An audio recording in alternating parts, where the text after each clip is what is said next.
G'day guys, I'm Tom and welcome to the Better Dads Club podcast. In this episode, I sat down with sex therapist and parenting educator Jo Robertson to talk about some of those tricky chats, the conversations that as dads we can't afford to avoid. I'm a single dad raising a boy, but there are dads out there raising daughters as well. So how do we navigate the conversations around bodies, sex, consent, pornography, and coming of age, particularly when our kids are growing up in a completely different world to the one that we did? Jo shares some pretty alarming statistics around the sexual exploitation of children online, how the porn industry has adapted to reach people through the platforms they're already using, and why we need to think seriously about how and where our kids are accessing technology. Now, this conversation isn't about scaremongering. This is about being informed and having these conversations early and working together as dads, families, and communities to raise kids who can think critically about what they're seeing and experiencing online. This conversation definitely reinforced some of my own decisions around technology and my son, and I think there's a lot here that dads need to hear. Whether this is your first time tuning into the Better Dads Club or you've been following us for a wee while, please head over to thebetterdadsclub.co.nz and find out how you can get involved and support what we're doing or how we get you in being a better dad. Finally, if you're in Wellington, we've got our first Better Dads Club 6th of September at Maidstone Park in Upper Hutt. If you are in Wellington, we'd love for you to come out. We've got live music, games, communities, a nice wholesome to celebrate Father's Day and create some really cool memories with our kids. That said, here's the conversation with Jo.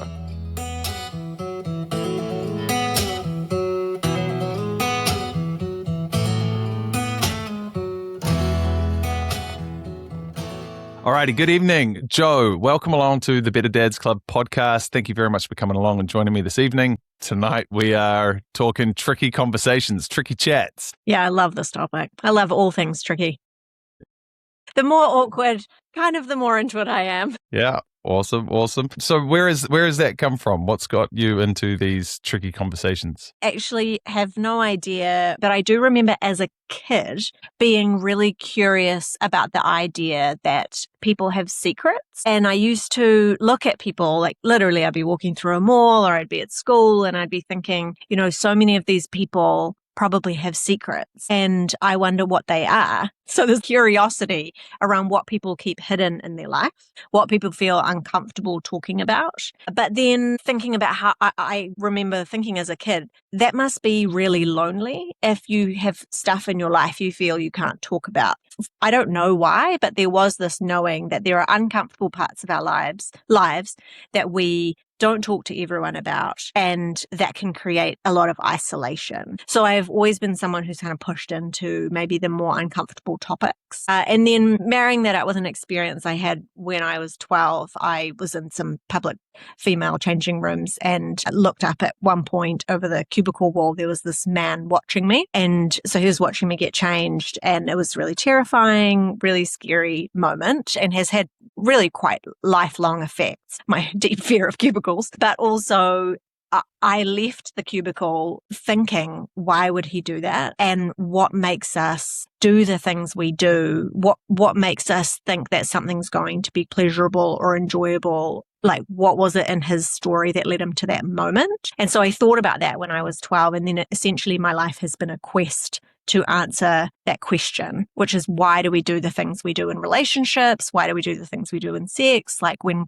we harm people or have better experiences, and then how do we teach our kids to do all of those things really well so that nobody ends up where that man was, hurting another person. Were these conversations easy for your parents to have with you? Yeah, my parents were really great at it didn't feel difficult, but other people, what they would call difficult conversations. We had a really open household when it came to conversations around bodies, around relationships. My parents were really what we might call sex positive. So they would talk about sex as a really great thing that you can really enjoy. Yeah, I didn't have any shame about any of those spaces growing up. And I'm really thankful for that. They also, which is something I talk about with parents, they really celebrated curiosity. So I asked a lot of questions about bodies, about relationships, about sex, probably about secrets, and they never conflated curiosity with behavior. And I think that's what we do a lot of the time as parents is we think, if someone's asking me this question, it means they're interested in doing the thing. And that's definitely not the case. Curiosity should be celebrated and can just be that, a question. It doesn't have to be attached to behavior. So I'm really thankful that they did that for me. That's really cool. This sounds like you have a nice positive environment to be growing up in? Because obviously there's so many people that steer clear of that sort of stuff, whether it's because of the way that things are portrayed in the media or, their own personal experiences or religious beliefs and that sort of thing as well. For example, a lot of people that are raised in a heavily religious household, they can have a lot of conflicting ideas around all of this stuff, right? When it comes to sexuality, whether, masturbation or just even dating and all of these kind of things. So how do people get out of that conflict that they've got inside? And actually also, how does that internal conflict manifest in a person and their daily behaviors? I think we can all look at parts of our own lives and go, oh, that's where my childhood manifests. That just dysfunctional thing that I do there. Actually, probably lots of us can't. But if we spend any time doing that, any kind of reflection, we'd probably be able to identify something pretty quick. Like, oh, that's why I get angry so quickly, or that's why I have so much shame, or that's why I can't communicate. So it presents in multifaceted ways. I really do encourage people to sit and think about their childhoods in every area. So, did I feel safe? Did I feel secure? Did I feel fearful? What were the topics that were on the table and what were the topics that were off the table? And how do I feel about that now? One of the questions I ask people in lots of parenting workshops that I do is, what was your sex education like? Or what was your relationship education like? What did somebody tell you about consent? And then we do the opposite. Like, what do you wish somebody had have said? What were the missing voices? What were the missing messages? And let that guide what you do next. So not what you grew up with, but what you desired, what you hoped for. And looking back, where are the moments where you really needed guidance? And that's probably what your kids or young people need. So definitely encourage that reflection. What would have been great for you when you were 8, 10, 12, 14, 18? And another note there, like, we never stop being parents. So they're always our children, whether they're 14 or whether they're 40. And our role as their parent is still the same, is to, offer wisdom, learning, reflection if they want it, if they're open to it, and offering support. No matter what age they are, we always pursue them in relationships. It sounds like very much the staple of the reparenting oneself, even with or without kids, right? Like, how do we heal that in the child and give that self-love? At what age should we be expected to have these conversations? Like, I think most people would probably sort of imagine, kids aren't going to talk about sex until they're about the age of having sex. But we've also seen over the last 120 odd years, the age of puberty dropping dramatically from being quite hugely influenced by chemicals in our environment and in our food and that sort of stuff as well. But also there's sexualization of characters on television and these kind of things that people are exposed to as well. But then there's also a natural element of these kind of things in terms of curiosity, kids playing with dolls and the old doctors and nurses stuff. So is there a sort of an average around when kids start naturally asking these questions? And then if so, how do we nurture the responses in a way that is age appropriate? Yeah. So I'll run you through a little timeline, and you can, throw in a question if you want to, or any reflections that you've got. You might think too early, too late, whatever. We're really talking about bodies and consent and autonomy from the moment they've got words, because they're starting to grab and touch and play, and they're doing, they're very sensory, but from the age of 1 to 10, they're really highly sensory. So they're touching things that feel good. There's no shame or stigma or awareness around what body parts are. They're just kind of moving really fluidly and intuitively. So you are talking about, hey, we don't touch that person's, part of their body. And in that conversation, you're naming bits. So you're talking about penises, you're talking about vulvas, you're saying bottoms. So those are the 4 areas that we discourage people touching of each other, like children. So penises, vulvas, bottoms, and mouths are the most sensitive parts of the body. They're also the parts that we have the most kind of sense of privacy. They feel the most intrusive when someone touches them. And so when we're talking to our kids, we're saying we don't touch those parts of other people's body, but also everyone's body is in a bubble. This is the way that you can talk about it in a way that makes sense for them. So everyone's body is in a bubble. And if you're wanting to move into someone's bubble, then you ask them. Now they're going to fumble their way through that for 10 years. So they're going to grab a lot of everything, and they're not going to be thinking too much about it. Like if they've got siblings and they're in a bath together, there's going to be a lot of touch and there's going to be a lot of exploration, and that's totally normal. What you're doing is you're just teaching them as they go. So we don't want to create any shame around the fact that they're curious about someone else's body part, your body part, or their own. That's totally fine. But we are just teaching them about what's safe and appropriate over that kind of first few years. So doing that from the beginning, you'll notice that I use the word vulva and not vagina. And that's because it's not a vagina, just to make everyone really clear. Thank you. The vagina, The penny drops. the vagina is, there we go. It's an internal part of the body. You don't see it. The vulva is the external part of the body that you see. And as a result, we call it what it is, as opposed to coming up with another random name for it, which is not accurate. And we do that for two different reasons. One, because if we're using an anatomically correct term for boys, like penis, but we're not using it for girls, we're communicating something very subtle and I think very problematic, which is like we're comfortable talking about penises, but we're not comfortable talking about vulvas. We're comfortable with you having a reproductive part of your body, but we're not comfortable with the whole female anatomy. So I think we send even though like it's not intentional, it's very nuanced, but I think the message is confusing and ultimately problematic. And then the other reason we use anatomically correct terms is because the research shows that kids who know those terms are more likely to put boundaries in place for their body. They're more likely to say no to somebody and like use their voice and do that loudly.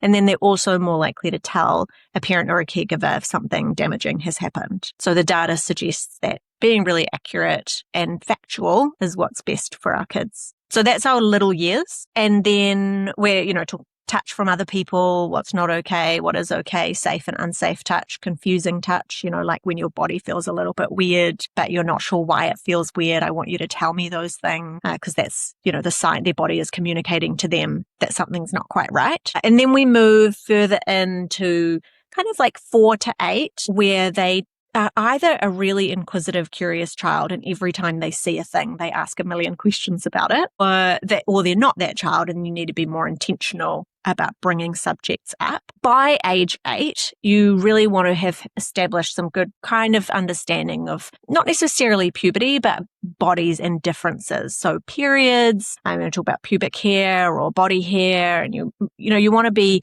giving them a sense of what's special and different maybe about their body and what changes as they grow up. Then at 8, you can have quite a clear conversation about sex. And when I say that, I mean penetrative sex. So not necessarily all the types of things people do with their bodies, because we're just thinking age appropriate. But the reason I say 8 is because they're just so much more likely to hear something at school from that age. And also because a bunch of our girls particularly will start going through puberty. And I think that we owe them really good answers to what's happening in their body or in their friends' bodies. Then at 10, you want to be having a conversation about porn. Some people have that earlier and some people wait later, depending on the context of their home. So an example of that is maybe your child is the oldest, but their best friend is the youngest of 4 boys. And that child is much more likely to see porn earlier and also to hear about different kinds of sexual acts earlier, just because of their household. It doesn't mean their household's naughty or bad or wrong at all. It's just how age is and exposure looks. So you might have a conversation with your oldest earlier than somebody else whose kid's best friend is also an oldest, because it's like there's low risk. Or you might have a conversation with your child earlier because they hang out with lots of older cousins. And so they have lots of great relationships with, extra family members, but they're being exposed to language or devices or ideas earlier than another kid. So you might want to wait till 12, or you might want to bring that, earlier to 8. But I think 10 is a good kind of starting point for most kids. And then from that point on, it's kind of all like everything can be on the table as you feel appropriate for your child. So most people know when they've got a child who's very sexually curious or very relationally curious. So they're starting to date, they're interested in people when they're 11 or 5. Your own kid and whether you need to step up the conversations or if there's somebody who you can delay till they're, 13 or whatever for more specific sex conversations. Hey guys, did you know that doing more core exercises doesn't necessarily mean you're building a stronger core? In fact, many people jump straight into planks, crunches, and other abdominal exercises before they've learned how to activate the deep muscles that stabilize the spine and the pelvis. Those exercises might give you a burn They might even build stronger looking six-pack muscles. But if your deep stabilizing muscles aren't switching on first, your body can develop compensation patterns that reduce efficiency and in many people contribute to ongoing aches, discomfort, or lower back problems, especially as we get older. Your core isn't just there to make your abs look good. It's the foundation for literally every movement you make. Walking, running, lifting, playing with your kids, even standing up from a chair. I've been a personal trainer for over 17 years, and since I started working alongside physiotherapists early in my career, I've used one simple tool to assess and train these deep stabilizing muscles, and it's called the Pelvic Pro Core Trainer. The Core Trainer gives you immediate visual feedback so you can actually see whether your deep core muscles are working properly. And that means you're not guessing. You're learning how to activate the muscles that help support your spine before you move. It's something I use myself and I prescribe to every client I work with because I believe that how you move is more important than what you move.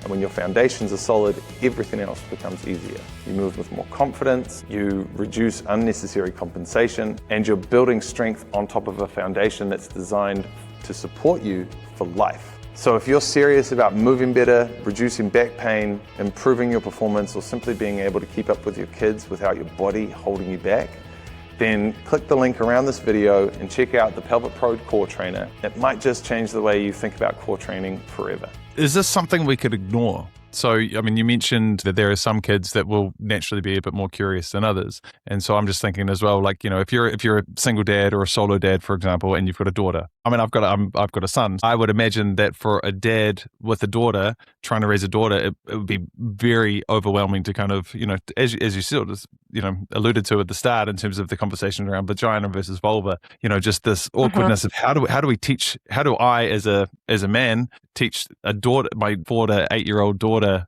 about this stuff. So, but then, you know, it's that thing of if we're ignoring it and we're not addressing it, then other information can come in from other people, as you've mentioned as well. The kids are going to be exposed to these conversations at school, and we can't bubble wrap people. So, you know, in terms of wanting to provide the listeners or the dads around with as much tools and as much confidence as well, how can dads create confidence to have these conversations and to know that it's not it's not something to be ignored, but actually potentially something to be honored, and that it's something to be celebrated in that conversation, and to be able to give dads the confidence to go, yes, I can have this conversation. Yeah, I think first off the bat, you can ignore it if you want to, but there is an outcome to that, and that somebody else will educate them. So somebody else will fill the void, and you don't have any control over who that is if you don't choose to engage first. And if you're waiting for them to have a question and bring it to you, but you've never created an environment where they feel comfortable bringing a question to you, then they're probably going to go online and ask that question if they've got access to a device, etc. And the answer that they get will have videos and nudity. So you can ignore it, but you're probably not going to get the outcome that you hoped for your child. And therefore, you know, we've got to lean in. We have to do the brave thing. I hear a lot that this is an uncomfortable conversation to have with your kids. And I would say, yeah, potentially, but comfort should not determine our parenting decisions. Our personal comfort or discomfort should not determine conversations about health and safety with our kids. So it comes, you know, way down the list of priorities, whether we're comfortable with something. And then just to dismantle something else is like, we don't need to feel super confident in it. There's an idea, I think it's a myth, that we have to really nail this. Like we've got to get it perfect and right. And we have to know the right answers. And that if we say the wrong thing, like we're going to mess them up and screw them up forever and they're going to be dysfunctional. And I don't buy into any of that. I think we can fumble our way through these conversations. It's totally fine. And if you say something that you later regret, you just pivot and you go, hey, that thing I said, you know, last month, 2 weeks ago, whatever, I'm really sorry. I think I got that wrong. What I really want you to know is X, Y, Z. Kids can totally tolerate that. Like they can move with us. And we also can use resources. You know, you don't have to turn up to every conversation and just rely on your own knowledge. There's so many books, and just read them with your kids. You know, just sit and go through the puberty book with your daughter. Just read 2 pages a night and see if they've got questions. And you don't have to be the expert. At no point, I don't think, will she expect you to know everything about puberty or about her body. it's totally fine to say, hey, I'm learning as well. Like, I didn't go through this, so I'm going to figure it out with you. Let's kind of go on the hikoi, go on the journey together. And I don't think we have to get it perfect. Just as helpful little bit of information, our kids forget 90% of every conversation we have with them. 90%. Yeah. So that means that if you say something that's a little bit weird and messed up, they'll probably forget. But also it means that we need to have the one conversation about one subject lots and lots and lots of times. The one and done, it doesn't fly. It doesn't work. They'll probably just forget. And so you need to have a conversation about consent, for example, at least 10 times, or about anatomy at least 10 times, about puberty at least 10 times in order for them to retain the message. And then for our kids who are neurodiverse, usually about 30% more. So they struggle to retain about 30% more information. So they've got 30% less at the end of every conversation than a neurotypical child. And so we have to be, we just have to raise it even more times. And so I think it actually takes some of the heat off in terms of getting it right, because you're going to have heaps of goes at it. Yeah, for me, I think I've stolen a line from a TV show in the early 2000s where it was sort of like, hey, kiddo, like, I'm learning this. This is my first time being a dad. Like, I'm learning this as well. So I've been saying that to my son a fair bit recently as well, especially when I'm making mistakes. And I'm like, actually, you know what, man? Like, I'm really sorry. I behaved that way, or I said that thing, or I told you to do that thing, but actually we were going to do this other thing over here. So trying to be vulnerable and leading with I'm not perfect and I make mistakes, I think is a really big piece. So in terms of, and thank you for sharing that in terms of the dad to the daughter. I mean, I was being a little bit flippant before when I'm saying, I've got a son, so sure it's going to be a bit easy, but in reality, is it actually? And I mean, what are some of the things that maybe dads, myself included, might be thinking, all right, this is, I've got a son. What you were saying before, right? If a dad has got a daughter, I didn't go through this. So I don't know what you're going through. So this is learning for me. But for a dad with a son, hey, I did go through this. I know what it's like. However, we went through it in a different era. And, I mean, far out, man. Like, I grew up with, Baywatch and, Pamela Anderson at the age of like 8, 9 years old on the TV screen, right? And I don't even know if it's more or less anymore these days. I think that maybe there is a lot more sexualization in cartoons and these kind of things at potentially at younger ages, which might be something you want to speak to later. But what are some of the fallacies or some of the mistakes that dads may make when they are trying to have this conversation with their sons? And is there do you have any advice for dads to have those conversations with sons as well? Yeah, two mistakes come to mind. One is assuming that their childhood is like yours. So assuming that the content they see in porn, for example, is going to be like what you had. And I do hear quite a bit of minimizing, often from dads, because boys typically are exposed to sexual content earlier and more frequently than girls. So it's something that I hear more from dads than I do from mums, is like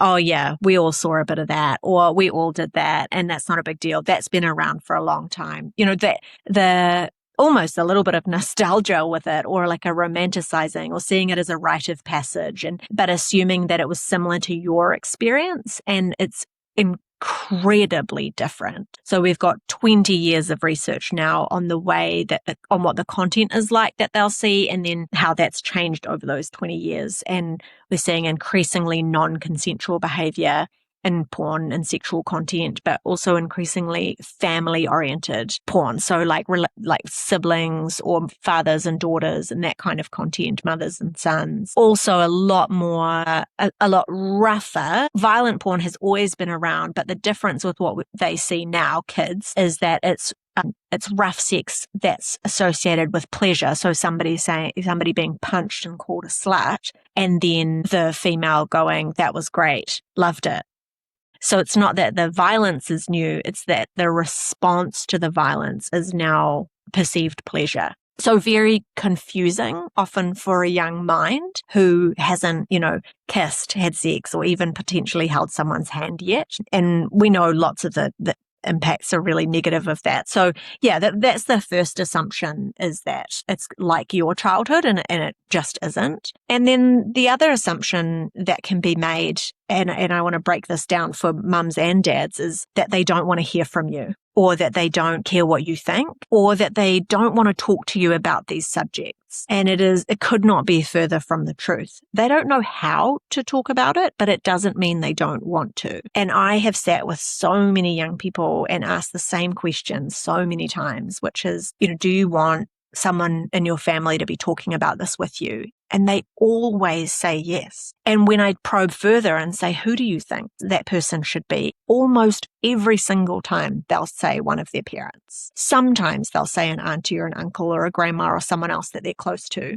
But no one has ever said, no, we don't want our family members to talk to us about this. They are actually desperate for input. And if they care about you, even in the smallest way, they care about what you think. They want to know your thoughts. They might not want a, hour-long lecture, but they really value your opinions or ideas. You have a critical role to play here. And I would say that even more so of dads when it comes to talking about porn, because you can then model what it looks like to be a phenomenal man who isn't hurting women and calling them names. And, you can model that vulnerability as strength, which they're not going to see hardly anywhere else. So not only do they want to hear from you, but they also really need to.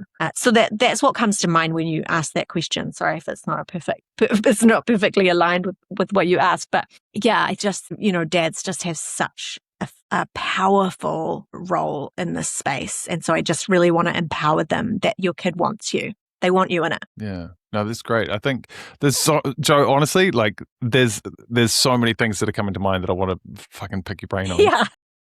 Like we'll do part 2 and part 3. We'll do more parts.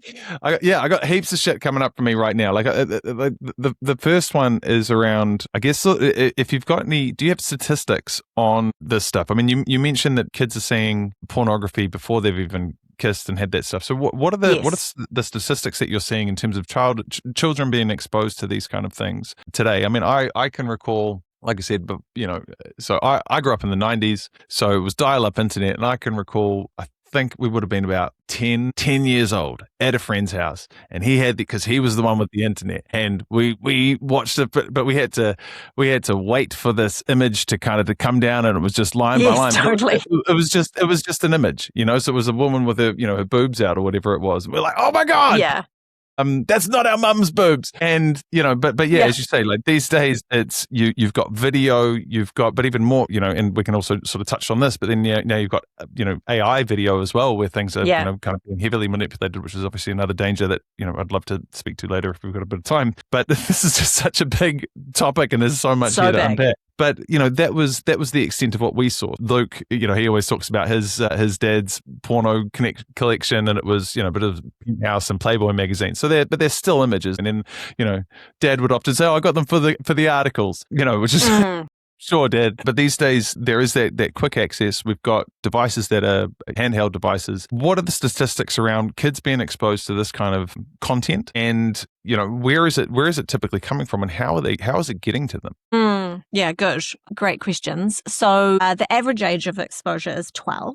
And so that's about 50% seeing it prior to that. And we've got really poor data in New Zealand, so it's quite old and therefore a little bit unreliable. But the old data that was 8 years ago said that 75% of boys and 58% of girls had seen porn between 14 and 17. So based on the international research, by 17, I'd knock that up to probably 90% of boys by 17, and then probably 70% of girls by 17. So you still are going to get more boys being exposed and engaging than girls. I say 90%, not 100, even though teenagers will tell me it's 100%. I say 90% because I do know there is a growing group of teenagers and young people now who don't want to engage, and they don't want to be watching that content and have it influence them. And I'm really encouraged by that. And that's because we're finally now getting, a chunk of young people who have got a little bit of digital literacy, and they've got a little bit of education around online content. But we tend to think of it as it's a when you're kid sees that, not an if. And also historically, so I did my master's research in porn, and when we were looking at all the sites and the content and all the things, it was largely the way that young people saw content was through websites like URLs, so pornhub.com or Xvideos or whatever it was. And now we know that that is only some of the time, but 35% of the time the content that they see will be on a social media platform as opposed to a mainstream porn site. And so in a piece of research from young people themselves, they said 35% of the time they see content that's unsafe, R18 or for adults, it's on a social media platform. So the porn industry really figured out that they needed to go to their consumer as opposed to waiting for their consumer to come to them. We also have, the emergence of OnlyFans, and the way that they get subscribers is through promoting their content through social media. That's their primary method. And as a result, you get we've had increasingly saturated platforms, like saturated by sexual content used as advertising spaces. In terms of the content itself, like I said, we know it's really violent. Up to 60% of a homepage can be family or incest-themed content.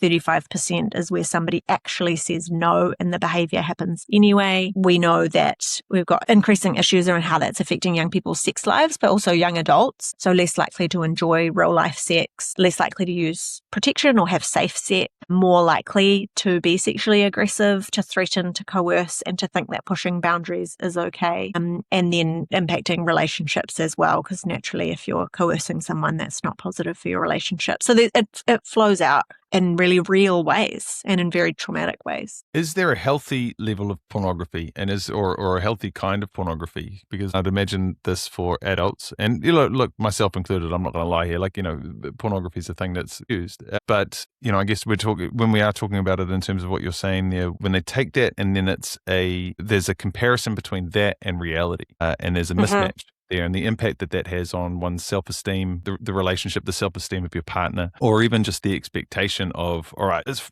Friday night or it's the weekend, we're going out, we're doing this, and then this is what's going to happen, and it's going to be this whole thing, and actually it's something completely different. So, is there a healthy level of this? And then also, what's the difference, I guess, between pornography and then, say, going to a strip club in terms of or is there research out there in terms of the differences there, the how that's perceived? Yeah, I don't know off the top of my head, I don't know any research that compares sexual experiences like in-person in a strip club as opposed to in-person with a relationship and online porn. So that's that could be a PhD. That's very interesting. But in terms of, is there a healthy level of engagement? So many thoughts about that. One piece of research showed that porn use more than once a month started to impact your in-person sexual encounters. So it started to have a real world impact where that person was less likely to enjoy the experience they were having or struggle, not like can't make it happen, but find pleasure or orgasm a little bit harder to attain. So not able to do it, but just that it was having a flow-on effect. Second thought is the concept of ethical porn is almost mythical. So the research doesn't really support the idea that there is really ethical porn. And what do you mean by ethical porn? Yeah, so like there's sites where you can pay for better content, for example. And the research suggests that even though the content itself might be produced in a better way, like there's equal pay or there's a better contract or that person used protection, for example, or they showed consent in the scene, that often the themes can really mimic mainstream porn, which is degrading women, coercing them. So I think you can find bits and pieces of more ethical porn, but it's not really reliable as an entire genre or as an entire category. I think the industry is horrendous, and I personally, like from a values point of view, couldn't support an industry that glamorizes teen sex or that glamorizes the degradation of women or racist tropes. I couldn't participate in an industry that does that amount of damage. So that's just an ethics position. That's where I've landed with it. I know too much, Tom. I think you never know too much, Jo. This is great. Look, obviously we're going down the road of porn here, but Yeah. But I mean, Hollywood itself, TV shows, there's always this element of sexual tension. There's always this element of these kind of things. So how is that? And you know, I've heard from a few parents where they're going to see a movie that's got a PG rating or something like that. But actually, if this was early 2000s, that would probably be like an R16 rating. So is that because standards have changed? Is that because regulations have changed? Is that because we as a culture have changed? Or is it just always been a part of the entertainment industry that there is an element of seduction, whether it be in music, you know, girls wearing short skirts and flimsy tops and guys walking around with their six-pack abs and these kind of things, you know, and music itself. You know, most songs are somehow either about sex or about drugs. And I'm speaking from experience as a songwriter as well. You know, Ariana Grande, for example, there's, you know, so much of her songs are complete and utter innuendo. So, you know, how much of that exposure should parents be aware of, or at least kind of be cautious of, and how to have the conversations around that when it's something that's not as explicit as pornography, but something that is there and it's out in the public anyway. Yeah, absolutely. First off, just from a regulation standpoint, so the streaming platforms, there is so much content now that the system that we have is that they self-regulate and self-censor. So they put their own ratings on something, whereas historically, every piece of content that entered the country was rated by the classification office. So now there's a metric by which they are rating their content that comes up on Netflix or Prime or whatever it is, and then they're randomly audited to make sure that they're following that metric. But as you can imagine, you can get some errors along the way. And also, all of that information is online, like how they make those decisions and what a PG allows versus doesn't allow. And sometimes it's down to the line of a piece of body part. So YouTube's an example of this, where you can show basically anything and social media, except you can't show the line of the labia. So you can't show the nipple, but you can show everything else. Like anything else is fine, but not the physical line of the labia or of the buttocks usually. So it's like really specific, and therefore a lot can make its way through. I think that we should be really intentional with all media. I don't think our kids should live in a bubble where they're not exposed to, you know, slightly more advanced content, or they're not exposed to sexual themes, or they're not exposed to violence at all.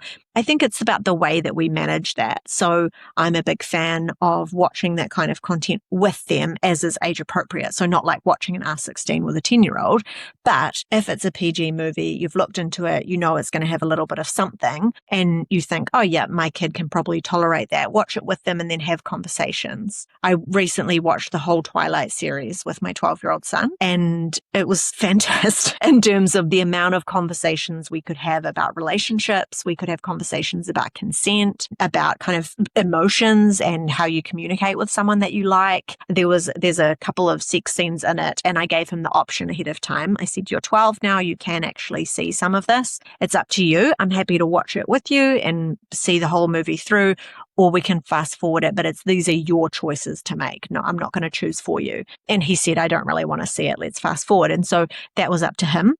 But outside of those scenes that we fast forwarded, there was a lot of content that we could talk about. And so I would embrace some media that exposes them to ideas so that you can critique it. I think giving your kids free rein in media without any critiquing can be very harmful. So step in rather than step away. And I imagine that you've already spent years laying foundations for those conversations already, correct? Definitely. But even if I hadn't, and we were watching a movie or a show that had a bit of something, you know, a classic is like Richie Rich, and this is not about sexualization, and it's not even about misogyny or anything like that. But you know, in the boardroom of Richie Rich is all just white men. Everyone is the same age as well. And they're all identical. And, you know, we all grew up on that and wouldn't have thought twice. But now we know a little bit more. And even if I'd never, you know, built the foundation of those conversations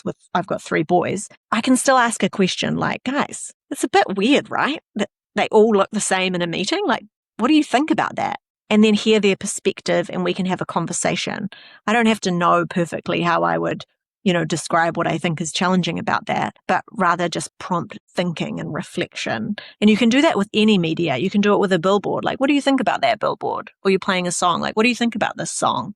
What do you think they're trying to say? Do you like what they're trying to say? Do you think anything's weird about it? That's really just curiosity. It's not giving profound advice. It's just building great, what we call media literacy, which means that when they see really graphic, explicit content, like some of the stuff we've talked about, or even they watch Game of Thrones or Heated Rivalry, or they watch, Summer I Turned Pretty, or whatever it is, they've just got a little bit of baseline critical thinking there that they're used to drawing on. They're used to asking themselves questions about media and pulling apart maybe the messages that they're giving, that's a skill set they've already been taught. What are some things that parents can do to ensure that they're keeping their kids safe from this sort of stuff? Yeah. First thing, won't cost you a thing, but will have the biggest impact on their safety is just keeping devices out of bedrooms. If there was one thing I wish all parents would do that wouldn't cost them a cent, it would be doing that. Everyone would be immediately safer. Just to offer like a little bit of context as to why that's important. In New Zealand alone, we've had a 29% increase in child exploitation online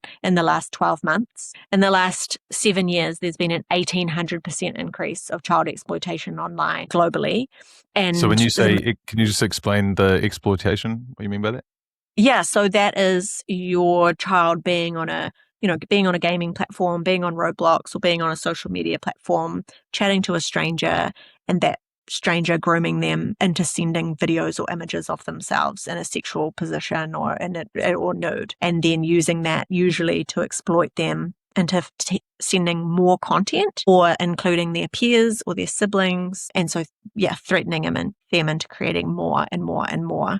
And obviously that's deeply damaging, traumatizing, very scary for them. But this is a growing, exponentially growing issue for our little ones. So our under 10s. They are incredibly vulnerable, and nobody takes sexual videos of themselves in the lounge. Like, no 8-year-old does that at the kitchen bench. They don't take their clothes off at the kitchen bench, take a photo and send it to the person that they met on Minecraft. Like, that happens in bedrooms and in bathrooms with devices that they didn't buy themselves. An adult bought it for them and gave it to them. So that is one thing I wish we would just all immediately implement is just done. Yeah. That's it. I mean, no devices in bedrooms. My boy is. As I've been telling people for years, like don't have a TV in your room. I mean, there's a whole bunch of reasons for that, but yeah, especially for kids. But I mean, even with my son, like we're very strict. I don't even know if strict is the right word, but I'm very conscious of the amount of screen time that he's given. So we watch like a little bit of YouTube. We'll watch some rockets, real life rocket ship. He loves Saturday mornings. Like, Dad, Saturday we get to watch real life rocket ships, a bit of rodeo because I'm trying to teach him. Show him about there's kids in Texas or Calgary. And they're riding sheep, and I'm like, look at what they're doing. They're falling down, they're getting right back up again. So anyway, there's a bit of that going on. He's fascinated by it, and then we'll watch race cars, like real life race cars, and then there's a TV show that his mum actually mentioned to me that he watches at her house called Blaze, and I've watched an episode with him, and it's it's a big car. It actually turns out I had the toy car for him before I even knew what the TV show was. You were ready to go.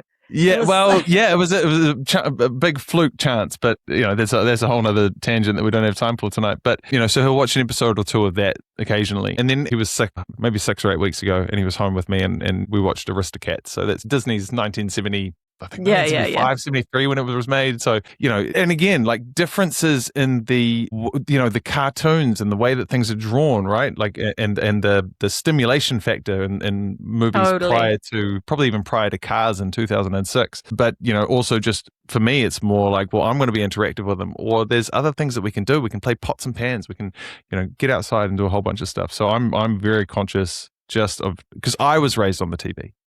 And it was a TV back then, but and at least with the TV, and this is definitely some conversations I've had with friends, like at least the TV is in a fixed position. So sure, if they're going to watch something, at least if they're watching TV, they have to go to it. It's not like they can take it with them, as you say, like take them with them and be private in their bedroom or in the bathroom, or they can go outside up into their treehouse and have their little device there. So for me, I'm very big on my son not having a device probably until the age of 16. 16 at least, probably even until 18 if I can help it. And although I have seen a resurgence in flip phones, so that might be something that he could have at the age of like 12 or something like that. But yeah, I mean, just being mindful of the things that he's watching and not doing that is kind of where I'm at. I've totally gone off and hijacked the conversation piece here, but yeah, you're talking about the things that parents can do. And so number one is no devices in rooms. Great. Yeah. What else? The other thing that it would be really awesome on some of the other topics that we've talked about is there's a handful of amazing kids books, and I'm thinking about our under 13s. I've got a book recommendation list on my website, jorobertson.org, and it's free. You can just access it. And there are 4 books on there that are phenomenal. Only for Me is the best consent book ever written in humankind. And then The Amazing True Story of How Babies Are Made. Really great sex, bodies, consent, good kids book. And then there's 2, What's Happening to Me, and one's for boys and one's for girls naturally. And so they're really great as well. And if you want to have a conversation about like sperm and egg without talking about the penetration part, Where Willie Went is a really good one. And again, I know it's an excellent name. That is also on the book list. And so, yeah, if people kept devices out of bedrooms and then people just bought a few books and read them every once in a while, like read them out loud every once in a while, even if you don't have any conversation afterwards, like if you're too uncomfortable and terrified and you can't handle the chat, at least you've given lots of great messages through those books and you've also shown that you cared. So you read it to them. You went in, you made the effort, and you've shown them immediately that actually in a time of crisis, you care enough that you're gonna turn up to the conversation. And just doing those 2 things, reading those books to them, keeping devices out of phones, you'll be doing great. There's a lot to be proud of just by doing those 2 things. Fantastic. How can dads become the safe parent? So whether that's around the kids being bullied or, as you mentioned, as we've had a deep conversation with around pornography, but relationships or something they've seen online. Because typically it would be the mum that the kids would probably naturally go to, like, oh, mum, this happened. And but what can dads do to become that safe parent? Yeah. I mean, the only reason they go to mum is because they typically spend more time with mum. So it's not that mum has a superpower that dad doesn't have access to. It's just that typically mums do more of the caregiving. And as a result, they build a really strong emotional relationship because they're there when they cry. Like they've built the bond over many, many moments of pain and anguish. And of course, they've built moments of joy too, but they become a safe person through experience. And so a few threads there is one, time. You become a safe person through time, through being physically present and through managing their emotions when they show up in other ways. So when they're feeling stink from this thing that happened at school, when they're feeling stressed about their football game or their dance recital or whatever it is, when you show up in those other moments for them emotionally, then they learn you're a safe person. They're not going to bring you the hard stuff if you can't sweat the small stuff. Like if you can't manage the little things, then they're going to know, oh, dad's not the guy for the big stuff either. So turning up emotionally, turning up physically, like literally being present. And then I don't say this very often, but it's something that's come to mind. And so maybe there's a reason for that, is being honest about your own experiences or stories. Like say what it was like for you. Tell them the story about the day you were bullied and made to feel stink. Tell them about the day that you failed the test and felt terrible. Tell them about the time you asked someone out and they said no and made fun of you. Or like when you tell your own story, you give permission for them to do the same, but for them to present to you the kind of broken version of themselves because you've modeled you have that too. And so like dive in with your stories, and they don't need superhero like at all. They need the safe person who can handle the emotion, and you telling about your own hard times really shows them that they can talk about theirs too. Yeah, the dad isn't perfect. We're all grow through challenge. Yeah. Jo, I've got one final question, and I feel like I'm kind of saving the best for last. My boy is 3.5, and he's of the age where everything is stinky in my butt, and you're a poo-poo butt. And, like he's even, what does he say the other day? Like, I don't know, he's just got comments around like, this thing in my butt. And for me, like there's an element where I look at it and I go, okay, there's a 3.5-year-old, like him and his mates at kindy. Like they're all kind of doing this at this age. So how much of that is normal and how much of that should we actually be having, measured conversations and going, cool, like in one context, this is funny and I get that, like, without making it a big deal. And then there's the other thing that he's also doing at the moment where he's like, Dad, look at my butt. And he'll bend down, like pants on, sometimes pants off when he's in the shower as well. But he'll just give me a brown eye and he's just, he's just like, yeah, look at my butt. And it's like, yeah, okay, cool, bud. I see it. Everybody's got one. But, should we be concerned about this, especially at that age? Is this something that they're going to grow out of? Is this a normal thing that all boys are going through? Is it a normal thing that girls go through? Are there girls at home having these same conversations with their parents as well? Yeah. Well, I don't have any girls in my household, so I probably can't speak too much to that. But I do know that there are kids who are super curious about their bodies, and then there are kids who don't really think too much about their bodies. So there are kids who tend to make more jokes or make more comments or do more kind of exposing things because they're just curious about bodies. And probably that was me. And look at where I am. So it all makes sense. But I think, listen to your own intuition on that. So it sounds like it's been funny and maybe it's now less funny and it's a little bit more annoying. Or if you, the first handful of times you're like, yeah, it is funny, whatever, you do it back. It doesn't really matter. If you're enjoying it and they're enjoying it, don't worry. But if you're finding it a little bit much, it kind of feels like it's gone a little bit too far. And I mean you, the general population, not you specifically, Tom. But if it's feeling like, I'm really sick of the butt jokes, I would just say that. I'd just be like, hey, I get that this was super funny and maybe your kindy friends love it, but I'm finding the butt jokes a little bit annoying now. It's a bit much. And I'm wondering if we can stop with the butt jokes and the showing me your butt. And I think that's really healthy conversation because you're saying what you're feeling and you're putting a boundary in, but you're not doing it in a shameful or embarrassing way. It's totally fine for you to close certain things down if you feel like they've gone past a line of funny. And if, as well, you can just use it as a prompt for conversation. Like, hey, I get that you feel comfortable showing me your butt. Who would it not be okay to show it to? Or what about if someone ever at kindy asked to see your butt? What would you do then? So use some of those moments where they're showing you their curiosity or they're exposing themselves a little bit as teaching moments. Okay. And in terms of if there was a comment made about, I don't know, this person, and I don't mean this in a sexual way at all, but if they're like, this person, they did this up my butt. If it's, and if it because obviously if it's 3-year-olds and they're playing and they're poking and they're roughing and tumbling totally. And then something just kind of happens. It's like, at what point should we be concerned? And also, how do we have those conversations? This is part of the tricky chats. Do we have that conversation with the teachers at school? Do we have that with the other parent of the other kid? Are there any tips or advice that you've got in terms of, and again, age appropriate, right? And, as you say, some kids are going to be exploring and some kids are not. And, kids are in different households and that sort of stuff too. So at what point should we kind of be concerned if the behavior is actually something that's threatening as opposed to something that's, I guess, sort of like a natural child thing to do?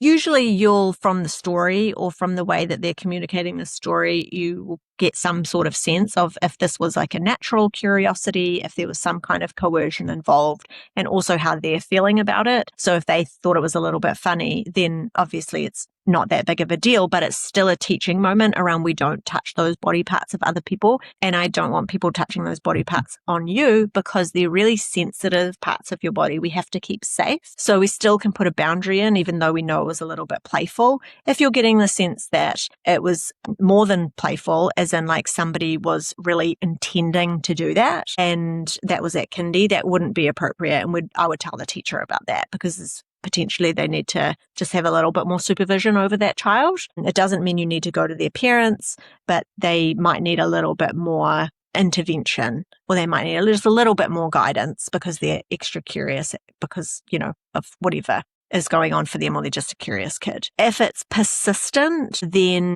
you definitely need to intervene. So something's happening multiple times. You definitely need to say something to a teacher or a parent or a caregiver, whatever's appropriate. And also if there's a significant power imbalance, so somebody is 3 years older than them, then that's a sign that that person, probably that child, knows that that wasn't okay, but they did it anyway.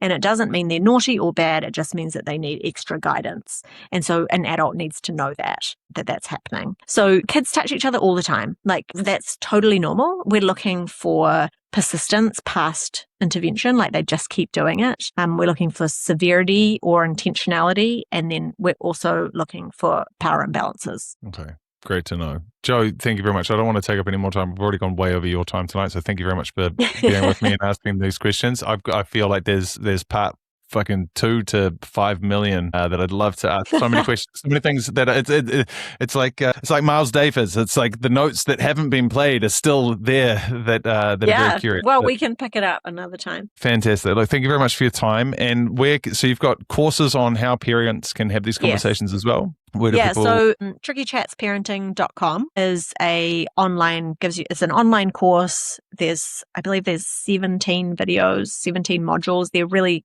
can be quite bite-sized. So some are only 5 minutes long. So you just can watch them as there's something coming up with your child. So you're explaining things that are happening, like, oh, this just happened last week or today. Oh, what do I do about that? And it covers sex and bodies and puberty and consent and porn and online grooming and like all the trickiest sort of subjects. And you have access to it forever, and each comes with recommended books or a PDF kind of resource download for you just on the talking points or key points you want to take away from that video. So it's really accessible. We actually designed it with dads in mind because we knew that they could listen to the audio on the way to work, or that it was putting it in bite-sized chunks made it feel more accessible, and also meant dads often don't come along to parent nights at schools, for example. Often mum turns up. And so what can we do that goes to the home rather than waiting for the home to come to you? So it's really affordable as well. We want it to be accessible to people. So it's trickychatsparenting.com. Fantastic. I'll link that in the show notes. Thank you, Jo. Really appreciate your time, and thank you for your openness and your willingness to share. All good. Happy to be here. Looking forward to round 2. Thank you. Me too. All right. See you later.